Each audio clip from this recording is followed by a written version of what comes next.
या देवी सर्वभूतेषु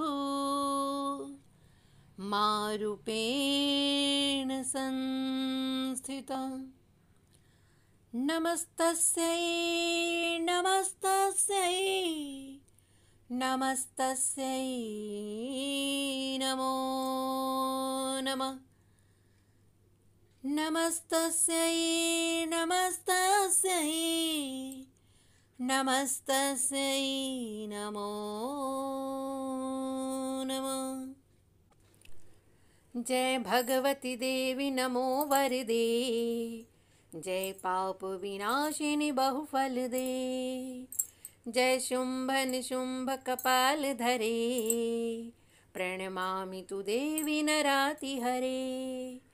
जय चंद्र दिवाकर नेत्र धरे, जय पावक भूषित वक्त्रवरे, जय भैरव देह निलीन परे, जय अंधक दैत्य विशोष करे, जय महिष विमर्दिनी शूल करे, जय लोक समस्तक पाप हरे, जय देवी पितामह विष्णुनते, जय भास्कर शक्र शिरोवनते, जय षण्मुख सायुध ईशनुते, जय सागर गामिनी शंभुनुते, जय दुख दरिद्र विनाश करे, जय पुत्र कलत्र विवृद्धि करे, जय देवी समस्त शरीर धरे, जय नाग विदर्शिनी दुख हरे, जय व्याधि विनाशिनी मोक्ष करे, जय वांछित दायिनी सिद्धि वरे। एतद् व्यासकृतं स्तोत्रम् ये पठेन्नियत शुचि ग्रहे वा शुद्ध भावेन प्रीता भगवती सदा। श्रीमद् देवी भागवत महापुराण यह वेद व्यास जी की रचना है। जिस प्रकार श्रीमद् भागवत महापुराण में 18,000 श्लोक हैं, इस प्रकार श्रीमद् देवी भागवत महापुराण में भी 18,000 श्लोक हैं। और जैसे श्रीमद् भागवत में 12 स्कंद हैं, ऐसे ही श्रीमद् देवी भागवत महापुराण में भी 12 स्कंद हैं। श्रीमद् देवी भागवत की कथा स्वयं श्री व्यास जी ने परीक्षित जी के पुत्र जन्मेजय को सुनाई, और श्रीमद् भागवत की कथा व्यास जी के पुत्र शुकदेव जी ने महाराज परीक्षित को सुनाई। परीक्षित जी मृत्यु के भय से मुक्त हो गए जब उन्होंने श्रीमद् भागवत का श्रवण किया, और इधर उन्हीं के पुत्र जन्मेजय, जो कि अपने पिता की मृत्यु का बदला लेने के लिए सर्प यज्ञ कर रहे थे, उनका मन बड़ा ही अशांत था। तब उन्होंने व्यास जी के श्रीमुख से देवी भागवत सुनी, तब उनका भी मन परम शांति को प्राप्त हुआ। और जिस प्रकार श्रीमद् भागवत में 10वें स्कंद प्रमुख है, उसी प्रकार श्रीमद् देवी भागवत महापुराण में 12वां स्कंद प्रमुख है। श्रीमद् भागवत महापुराण के 10वें स्कंद में श्री कृष्ण की मधुर लीलाओं का गान है, और श्रीमद् देवी भागवत महापुराण में गायत्री की महिमा का वर्णन है। तो आइए इस परम पवित्र ग्रंथ की महिमा का वर्णन श्रवण करें।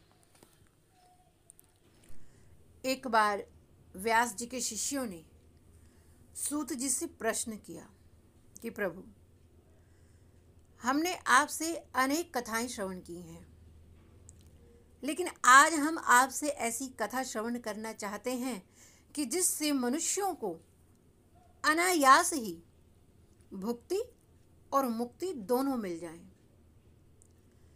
अर्थात भोग और मोक्ष बिना किसी प्रयत्न के ही ऐसी कोई कथा हो तो आप हमें श्रवण कराइए। जो प्रश्न सुना सूत जी ने, तो सूत जी बड़े प्रसन्न हुए कि हे मुनियों, तुमने कलयुग के जीवों के कल्याण के लिए बड़ा ही सुंदर प्रश्न किया है, इसलिए आज मैं तुम्हें श्रीमद्देवी भागवत महापुराण की कथा सुनाऊंगा।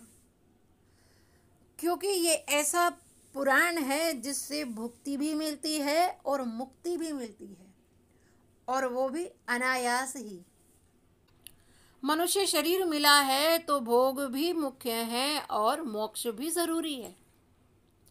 धर्म की व्याख्या की गई तो यही कहा गया कि यतो अभ्युदया निःश्रेयस्य सिद्धि स धर्म।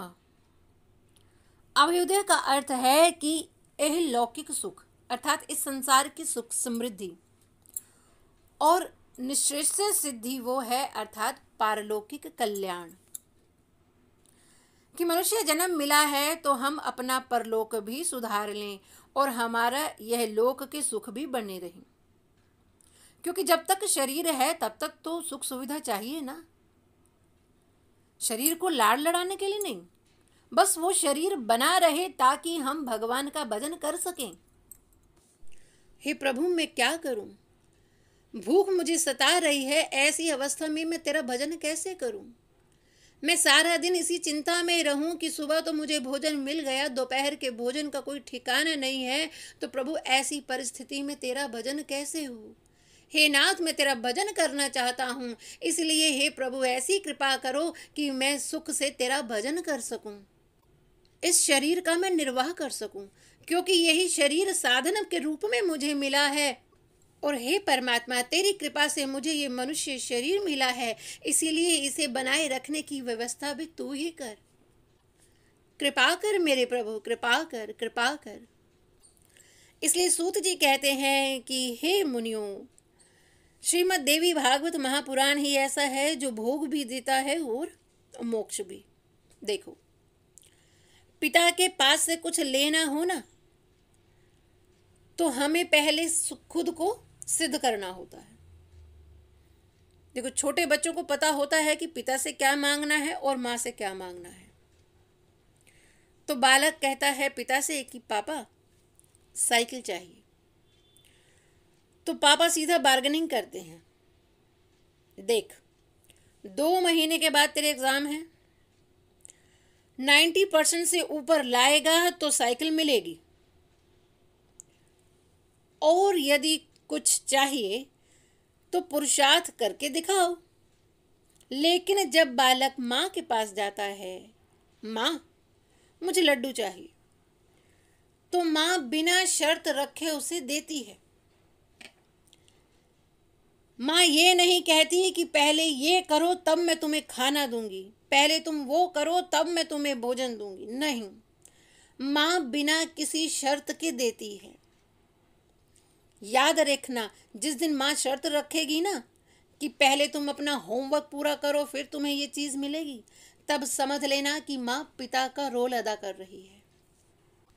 क्योंकि माँ कभी कोई शर्त नहीं रखती है। बालक जो मांगता है माँ उसे खुशी खुशी दे देती है। तभी तो वो श्री रामचरितमानस में भी तो यही है ना कि भगवान श्री राम क्या कहते हैं कि यदि मुझे प्राप्त करना है तो पहले पवित्र होकर आओ, फिर मैं तुम्हें प्राप्त होऊंगा। और यदि राम जी को पाना है तो माँ सीता जी की शरण में चले जाओ, वो माँ सीता भक्ति आपको पवित्र कर देंगी और श्री राम जी की गोद में बिठा देंगी। माता बालक के सभी काम करती है, और ये हमने देखा भी है, इस संसार का ये नियम है। मान लो बच्चे की नाक बह रही है तो पिता कहेगा अरे अरे इसको साफ करो, मैं तब इसको गोद में लूंगा, और माँ तुरंत अपने पल्लू से ही बच्चे की नाक पहुँचती है, उसे सुंदर वस्त्र पहनाती है और पिता की गोद में देती है। बस यही देवी भागवत की महिमा है कि माँ से कुछ भी मांगो माँ सब दे देती है। माँ भोग भी देती है, माँ मोक्ष भी देती है। माँ हमारे पापों का शमन करके हमें पवित्र भी बनाती है। देवी भागवत की विशेषता बताते हुए सूत जी कहते हैं कि ये सांसारिक उपलब्धियां भी देती है और मोक्ष भी देती है। ये सर्व पापों का नाश भी करती है और जीव को पवित्र भी करती है।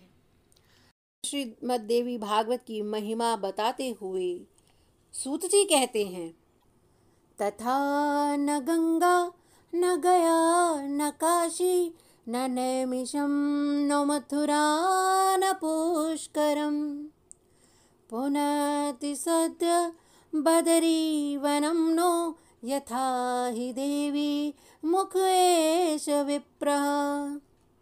सूत जी देवी भागवत की महिमा बताते हुए कहते हैं कि हे ऋषियों, यदि तुम्हें दो अवसर प्राप्त हो रहे हों कि या तो गंगा जी चली जाओ या देवी भागवत की कथा श्रवण कर लो, तो गंगा जी जाने की बजाय तुम देवी भागवत का ही वो अवसर का लाभ लेना। क्यों? क्योंकि गंगा, गया, काशी, मथुरा और पुष्कर और बद्रीवन, इन सभी तीर्थ स्थानों पर जाने का जो लाभ मिलता है वही लाभ श्रीमद् देवी भागवत महापुराण की कथा सुनने से मिल जाता है। तीर्थ स्थानों पर जाना चाहिए। तीर्थ हमें पवित्र करते हैं। तीर्थों की अपनी महिमा है। तो जो महिमा इन तीर्थों के सेवन की है वही सब तीर्थों का फल हमें श्रीमद् देवी भागवत पुराण की कथा श्रवण करने से मिल जाता है। क्योंकि जहाँ देवी भागवत की कथा होती है वहाँ सभी तीर्थ स्वयं चलकर आ जाते हैं। ऐसी इस ग्रंथ की महिमा है। जब इतनी महिमा गाई देवी भागवत की सूत जी ने, तो स्वाभाविक है कि ऋषियों के मन में प्रश्न उठा। उन्होंने सूत जी से कहा कि आप ये इतनी महिमा हमें बता रहे हैं, या इसका फल पहले भी कभी किसी को मिला है क्या? ये मनुष्य का स्वभाव है। देखो, यदि कोई बीमारी आ जाए तो किसी स्पेशलिस्ट के पास जाना हो तो हम यही पूछते हैं। अगर हमें कोई स्पेशलिस्ट के बारे में बताता है तो हमारा सीधा प्रश्न ये होता है कि क्या आपने कभी इनसे पहले इलाज कराया है, और यदि कराया है तो आपका एक्सपीरियंस कैसा रहा। और जब सामने वाला हमें विश्वास दिला देता है तब हम भी उसी डॉक्टर से अपना इलाज बेझिझक कराने चले जाते हैं। क्यों? क्योंकि हमने महिमा भी सुनी है। तो मुनि भी कहते हैं सूत जी से कि प्रभु, जिस देवी भागवत के अनुष्ठान की आप बात कर रहे हैं, क्या इसका अनुष्ठान पहले कभी किसी ने किया है क्या? तब सूत जी कहते हैं कि हाँ, अनुष्ठान भी किया है और फल की प्राप्ति भी हुई है। तो सूत जी उस प्रश्न का उत्तर देते हुए कथा प्रारंभ करते हैं द्वारका के प्रसंग से। और ये प्रसंग श्रीमद् भागवत महापुराण के दशम स्कंद में उसका वर्णन है 56 और 57 अध्याय में। एक सत्राजित नाम का यादव है जो कि भगवान सूर्यदेव की उपासना करता है, और वो भगवान सूर्यदेव का मित्र भी है। अर्थात वो भगवान सूर्यदेव का भक्त भी है और मित्र भी है। और भगवान सूर्यदेव ने उससे प्रसन्न होकर उसको समंतक मणि दे दी। अब यहाँ इस समय हमारे लिए ये जानना परम आवश्यक है, हमारा भारत 5 धाराओं में बटा भी हुआ है। या तो कोई गणपत्य है, अर्थात जो गणपति की उपासना करते हैं, यानी गणपति जी जिनके इष्ट देव हैं, और या कुछ लोग जो सूर्य की उपासना करते हैं, अर्थात जो सौर उपासक हैं, जिनके इष्ट देव सूर्य भगवान हैं, यानी जो यज्ञ करते हैं। और तीसरे हैं वैष्णव, जो विष्णु के उपासक हैं, अर्थात विष्णु उनके इष्ट देव हैं। और कुछ ऐसे हैं जो शिव जी के उपासक हैं और शिव जी उनके इष्ट देव हैं। और कुछ ऐसे हैं जो शक्ति के उपासक हैं, अर्थात उनको शाक्त कहा गया है, जो माँ भवानी जिनकी इष्ट है। हमारे भारत देश में सनातन वैदिक धर्म के जो अनुयायी हैं उनके लिए वैदिक ऋषियों ने पंचदेवों की पूजा बताई है। आदि शंकराचार्य जी ने तो कहा है कि जो भी सनातनी है, यदि वो गृहस्थ आश्रमी है और यदि वो अपने परिवार में शांति, समृद्धि, उन्नति चाहता है, तो प्रत्येक परिवार को पंचदेवों की पूजा आराधना परम आवश्यक है। और ये पंचदेव कौन है?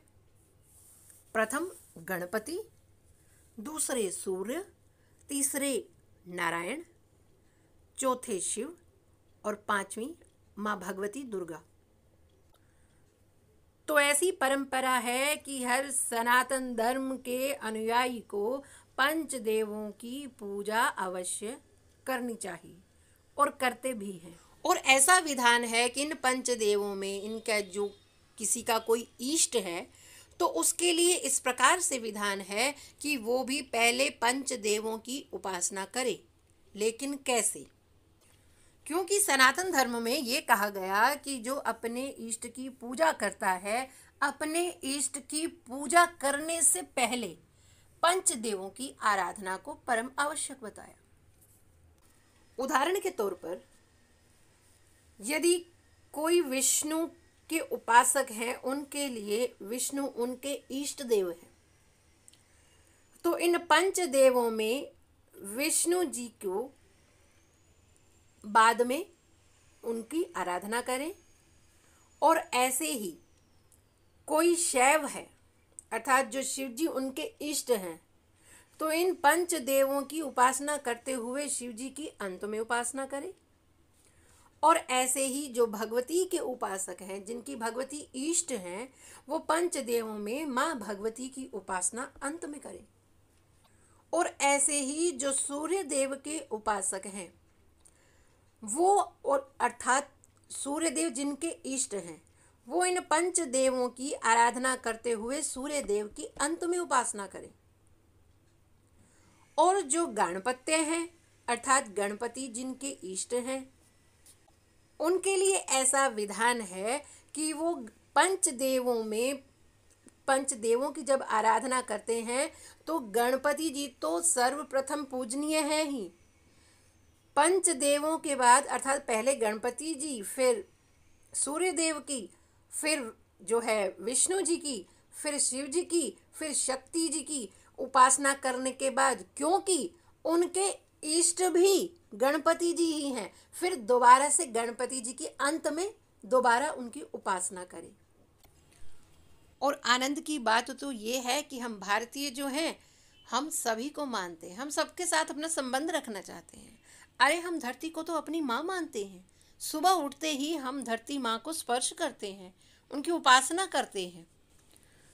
और हम चंदा को तो अपना मामा कहते हैं। क्यों? क्योंकि ये लक्ष्मी जी के भाई हैं। पाश्चात्य संस्कृति के लोग तो ऐसा कहते हैं, उनकी ऐसी धारणा है भारतीयों के बारे में कि भारत के लोग तो बड़े बावरे हैं। अरे चंदा को तो ये मामा कहते हैं, गाय को माँ कहते हैं और बैल को तो पिता कहते हैं। अरे और तो और इनकी पूजा तो करते ही हैं, और तो और ये पेड़ों और पौधों की भी पूजा करते हैं। हर जगह कहीं ना कहीं ये पूजा करने बैठ जाते हैं। और सच में ऐसा दृश्य तो आपको केवल भारत में ही मिलेगा। इतना सुंदर दर्शन। क्यों? क्योंकि भारतीय जानता है, संस्कृति हमें ये सिखाती है कि ईशावास्यमिदं सर्वं यत्किंचित जगत्याम जगत। उपनिषद में इसका उल्लेख है क्या? कि भगवान ये कहते हैं कि कोई भी वस्तु ऐसी नहीं है जो मुझसे अलग है। मैं ही सब में हूँ और सब मुझ में है। ऐसा जिसका भगवान के प्रति दृढ़ विश्वास है, वो हर जगह भगवान की ध्यान करता है, भगवान की ही वंदना करता है, वो भगवान की ही उपासना करता है। सिया राम मैं सब जग जानी, करहूँ प्रणाम जोर जुग पानी। इतनी विशाल दृष्टि और कहाँ मिलेगी। धन्य है भारत के लोग, हम सब बड़े भाग्यशाली हैं जो हमारा जन्म इस धरती पर हुआ। भारत माता की गोद में हम सभी बैठे हैं। प्रभु का कोटि कोटि धन्यवाद है कि हमें मनुष्य तन तो दिया ही, और हमें भारत भूमि में हमारा जन्म हुआ। इतनी सुगमता, ईश्वर को प्राप्त करना तो हम भारतीयों के लिए बहुत आसान कर दिया हमारी परमात्मा की कृपा से। तो चलिए अब कथा की ओर अग्रसर होते हैं। तो सूर्य देव ने समंतक मणि जो सत्राजित को दी, उसका प्रभाव ऐसा था कि वो मणि जहाँ होती है वहाँ कोई रोग नहीं फैलता, अकाल नहीं पड़ता, और ऐसी कोई आपत्ति या विपदा नहीं आती, और वहाँ हमेशा प्रकाश रहता है। इसके अलावा एक विशेषता ये थी कि ये मणि प्रतिदिन 8 भार सोना उगलती थी। अब भाई जिसको ऐसी दुर्लभ वस्तु प्राप्त हुई हो तो वो दिखावा क्यों ना करे। तो एक दिन सत्राजित मणि अपने गले में धारण करके वो कृष्ण जी के पास आता है सभा में। जैसे ही द्वारपालों ने देखा सत्राजित को, उन्हें सत्राजित तो दिखाई नहीं दिया, केवल प्रकाश ही प्रकाश दिखाई दिया। उन्होंने अंदर जाकर भगवान श्री कृष्ण को कहा कि प्रभु साक्षात सूर्य नारायण भगवान आपका दर्शन करने आ रहे हैं। तब श्री कृष्ण ने हंसकर कहा, अरे वो सूर्य नारायण नहीं, वो सत्राजित है, वो मणि का प्रकाश है जो उसको सूर्य देव से मिली है। तो भगवान श्री कृष्ण ने सत्राजित से कहा कि यदि आप ठीक समझें तो ये जो मणि जो सूर्यदेव से आपको प्राप्त हुई है, ये आप राजकीय कोष में जमा करा दीजिए ताकि इससे सब प्रजा लाभान्वित हो सके। लेकिन सत्राजित ने मना कर दिया और अपने घर को लौट आया। तो एक दिन सत्राजित का भाई प्रसेन रात्रि के समय वो शिकार खेलने गया और वो मणि अपने गले में डाल कर गया। हुआ ये कि एक शेर ने प्रसेन पर हमला कर दिया और उसकी मृत्यु हो गई, और शेर ने वो मणि अपने मुख में रख ली। देख रहे थे जामवंत जी। जैसे ही उन्होंने ये दृश्य देखा, उन्होंने जामवंत जी ने उस शेर के मृत्यु के घाट उतार दिया शेर को, और मणि स्वयं ले ली। अब शेर को क्यों मारा? क्योंकि मनुष्य का जब खून चख लेता है शेर, तब शेर आदमखोर बन जाता है, और कहीं वो किसी दूसरे मनुष्य की हत्या ना कर दे, इस डर से उन्होंने जामवंत जी ने उस शेर को मार दिया और मणि जाकर अपने बालक को दे दी खेलने के लिए।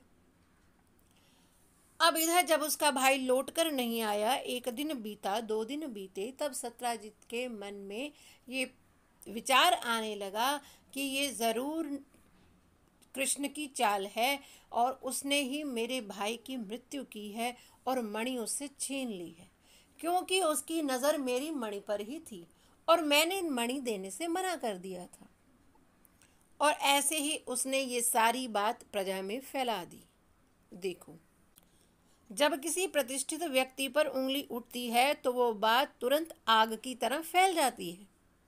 लेकिन श्री कृष्ण अपनी निंदा से डरे नहीं।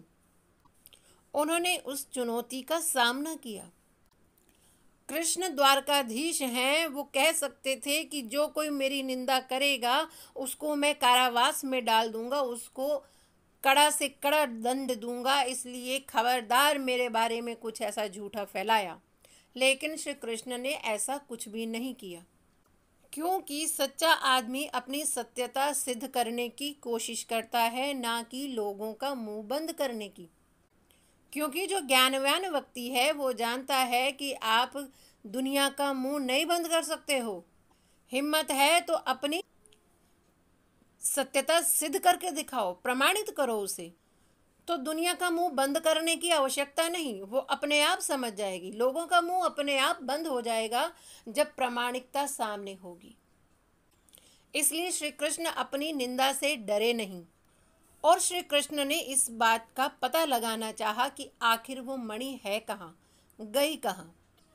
सारी जनता मन में यही सोचने लगी कि अरे कृष्ण ऐसा भी कर सकते हैं, कृष्ण ऐसा लोकोपवाद हो गया। लेकिन देवकी और वसुदेव जी चिंतित हो गए कि ऐसा क्या हो गया। लेकिन श्री कृष्ण के मन में कोई चिंता नहीं। उन्होंने कुछ प्रतिष्ठित व्यक्तियों को अपने साथ में लिया और निकल पड़े मणि की खोज में। मणि खोजते खोजते वो एक दूर जंगल में जा पहुंचे, जहां श्री कृष्ण ने देखा कि वहां एक शेर के पंजों के निशान हैं और प्रसेन के और मनुष्य के पांवों के भी निशान थे। धीरे धीरे अन्वेषण करते हुए इस नतीजे पर पहुंचे कि शेर ने ही प्रसेन को खा लिया है। और फिर आगे देखा कि वहां पर एक रीछ के भी निशान हैं। और धीरे धीरे उन चिन्हों का अनुसरण करते हुए वो जामवंत जी की गुफा तक पहुंच गए। अब वो गुफा बड़ी अंधकार में थी, तो श्री कृष्ण वहां उस गुफा में अकेले गए और बाहर लोगों को कहा कि आप लोग यहाँ इंतज़ार कीजिए। अच्छा, इंतज़ार भी कितना करते? 1 दिन, 2 दिन, 3 दिन? बाहर लोग इंतज़ार कर रहे थे। जब 12 दिन बीते तब उन्होंने समझा कि अब श्री कृष्ण भी नहीं बचे, क्योंकि किसकी हिम्मत जो अंदर जाए और देखे कि हुआ क्या है अंदर। क्योंकि श्री कृष्ण अंदर गए हैं और वो बाहर नहीं आए, तो जो दूसरा भी जाएगा उसकी क्या गारंटी कि वो बाहर सकुशल वापस आएगा कि नहीं। ऐसी स्थिति में क्या करना चाहिए? ऐसी स्थिति में वो लोग वापस द्वारकापुरी जाते हैं और उग्रसेन जी से सलाह करते हैं कि अब हमें क्या करना चाहिए। इधर वसुदेव जी और देवकी जी अत्यंत चिंतित हो जाते हैं कि हे प्रभु, हमारे पुत्र को कुछ ना हो, सकुशल लौट आए। जब इतनी चिंता हुई, देखो जब जीवन में दुख आता है ना, तो सर्वप्रथम उन्होंने अपने गुरु को याद किया। हमारे जीवन में जब भी कष्ट आए तो अपने गुरु का ध्यान करें। गुरु का अर्थ कि भगवान ही कोई विचार बनकर आ जाएंगे। गुरु का अर्थ है उपाय। जब बहुत व्याकुल हो गए वसुदेव और देवकी कि हमारे पुत्र का कोई पता नहीं लग रहा है, तो जैसे ही उन्होंने अपने गुरु का ध्यान किया, उसी समय नारद उनके सम्मुख प्रकट हो गए। और जब सारी बात बताई नारद जी को, तो नारद जी ने क्या उपाय बताया, उसकी चर्चा हम कल करते हैं। तब तक जय माता दी।